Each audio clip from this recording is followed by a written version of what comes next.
की बात बिहार की। यहाँ पर उपस्थित हमारे सभी गार्जियन को मैं प्रणाम करता हूँ और मेरे सभी साथियों, सभी भाइयों और बहनों को मैं नमस्कार करता हूँ।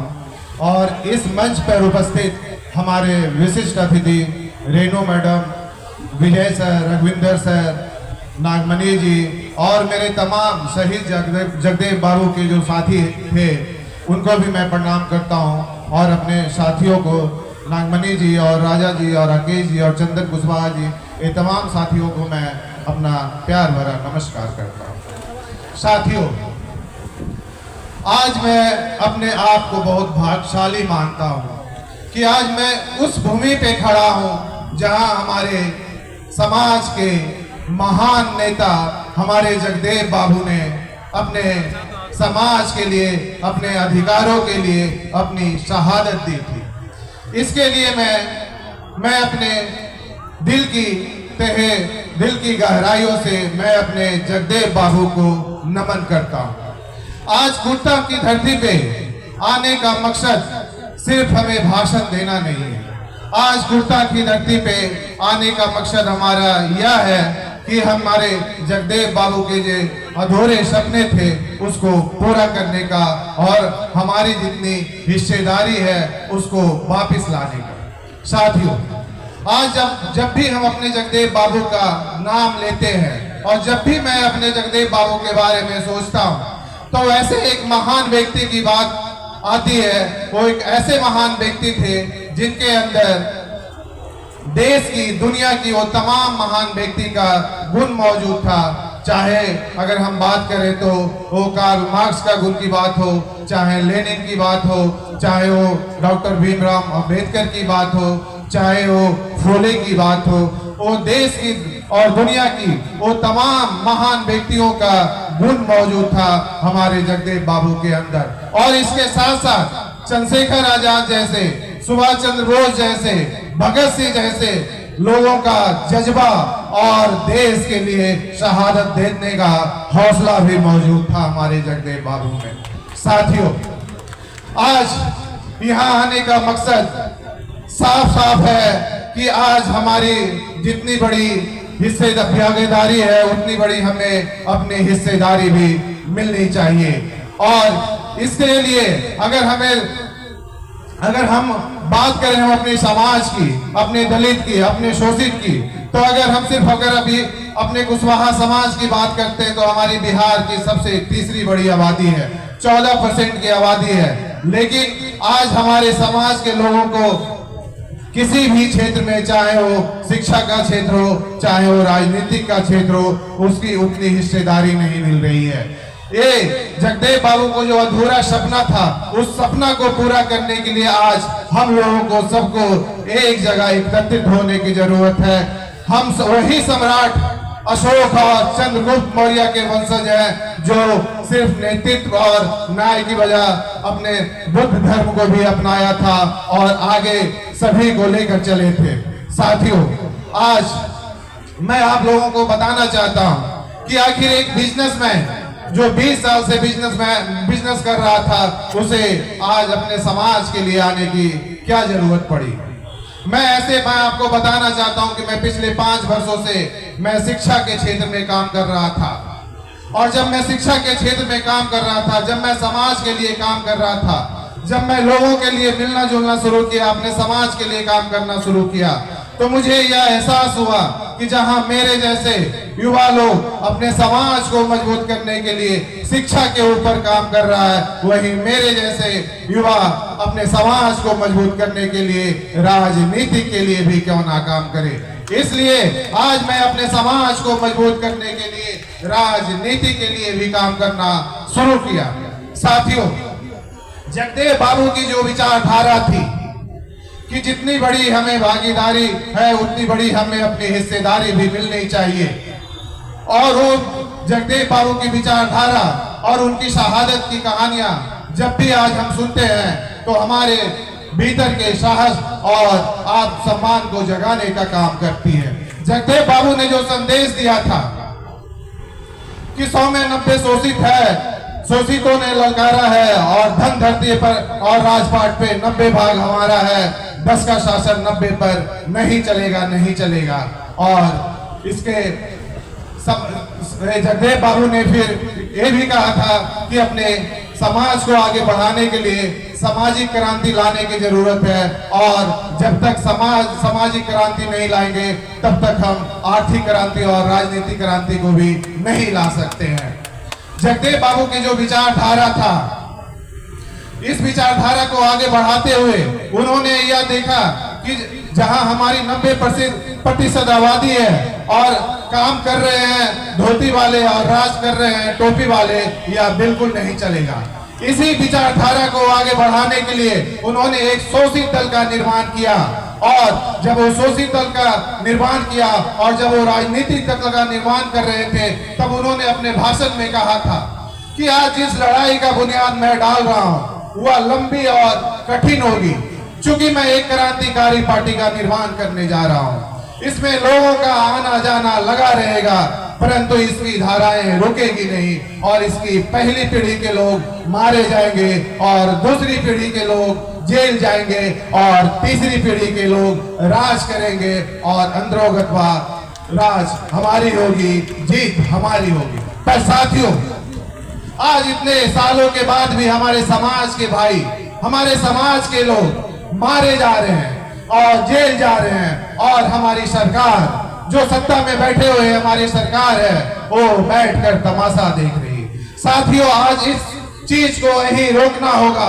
और हमें एकत्रित होके हमें आज अपनी ताकत को दिखाने की जरूरत है, और इस चीज को यही रोकने की जरूरत है। साथियों, आज सत्ता में बैठे लोग आज हमारी बातों को नहीं सुन रहे हैं, क्योंकि आज हम एकत्रित नहीं है, आज हम एक मंच पे नहीं है, आज हम लोग टुकड़े टुकड़े में बटे हुए हैं। आज जितने भी हमारे दलित लोग हैं, जितने भी हमारे शोषित लोग हैं, जितने भी हमारे अल्पसंख्यक लोग हैं, मैं सभी से, आप लोगों से गुजारिश करता हूं कि आज वह समय आ गया है जहां हम लोग अपने अधिकारों को हासिल करें और अपनी ताकत को दिखाएं। जो विचारधारा आज हमारे जगदेव बाबू की थी, आज मेरी भी विचारधारा वही है। आज मैं फिर से अपने जगदेव बाबू की विचारधारा को जिंदा करने का प्रयास कर रहा हूं, और अपने समाज के लिए, अपने दलित शोषित लोगों के लिए, अपने अल्पसंख्यक लोगों के लिए, अपने गरीबों के लिए दूसरा जगदेव बनने के लिए तैयार हूं, और इसके लिए मुझे अपनी शहादत भी देनी पड़ी तो मैं उसके लिए भी तैयार हूं। साथियों, जब जगदेव बाबू की हत्या हुई थी तब जेपी बाबू ने कहा था कि आज हमारे समाज को और आज हमारे देश को हजारों जगदेव की जरूरत है। पर आज मैं कहता हूं कि सच में अगर हमें अपने जगदेव बाबू के सपना को पूरा करना है तो आज हजारों नहीं बल्कि हर घर में जगदेव होने की जरूरत है, हर घर में जगदेव होने की जरूरत है। आज आपका भाई, आपका बेटा निशिकांत सिन्हा आप लोगों के सामने यह संकल्प लेता है कि अपने समाज के लिए, अपने दलित शोषित लोगों के लिए, अपने अल्पसंख्यक लोगों के लिए, अपने गरीबों के लिए दूसरा जगदेव बनने के लिए तैयार है। और आज मैं आप लोगों से यही सवाल पूछता हूं कि अगर आप लोग भी अपने जगदेव बाबू के सपना पूरा करना चाहते हैं तो आज आप हमारे साथ यह संकल्प लेने के लिए तैयार हैं? क्या आज आप लोग दूसरा जगदेव बनने के लिए तैयार हैं? साथियों, सही में वो वक्त आ गया है कि हम सभी लोग मिलके एक नया जगदेव बने, एक दूसरा जगदेव बने और अपने जगदेव बाबू के अधूरा जो सपना है उस सपना को हम पूरा करें। क्योंकि आज आप लोगों ने देखा है कि कुशवाहा या दलित समाज या अल्पसंख्यक समाज, जो भी शोषित समाज है, आज इस समाज को सिर्फ एक वोट बैंक बना दिया गया है, सिर्फ एक वोट बैंक बना दिया गया है। वोट हमारा होता है और राज कोई और करते हैं। आज हमारी आवाज को सत्ता के गलियारों में नहीं सुनी जा रही है। आज बिहार के राज में बैठे लोग हमारी आवाज को दबा रहे हैं, आज हमारी आवाज को नीचे कर रहे हैं, ताकि आज हमारे समाज को बंटवारे में बांटा जा रहा है, आज हमारे समाज को बंटित किया जा रहा है, आज हमारे समाज को संगठित करने से रोका जा रहा है ताकि हम आगे अपनी जगदेव बाबू की लड़ाई नहीं लड़ सके। लेकिन आज हमें हम लोगों को जागने की जरूरत है, आज हम लोगों को इकट्ठा होने की जरूरत है ताकि जो जगदेव बाबू आज से 50 साल पहले जो अपना सपना देखे थे, आज जो दलित लोगों के लिए हक के लिए अपनी शहादत दिए थे, आज उसी सपना को पूरा करने के लिए आपका भाई निशिकांत सिन्हा आपके सामने आ गया है। मुझे आप लोगों का कुछ नहीं चाहिए, मुझे सिर्फ आप लोगों का भाइयों साथ चाहिए, सिर्फ साथ चाहिए। मैं एक छोटी सी कहानी बताना चाहता हूं कि साथ आप लोगों को कैसे देना है। एक बार एक पिता अपने बेटी के साथ नदी पार कर रहे थे और नदी का जो बहाव था, नदी का जो पानी का बहाव था, वो बहाव बहुत तेज था और जो लड़की के पिता थे, जो लड़की के फादर थे, वो लड़की का हाथ पकड़कर नदी को पार करवा रहे थे।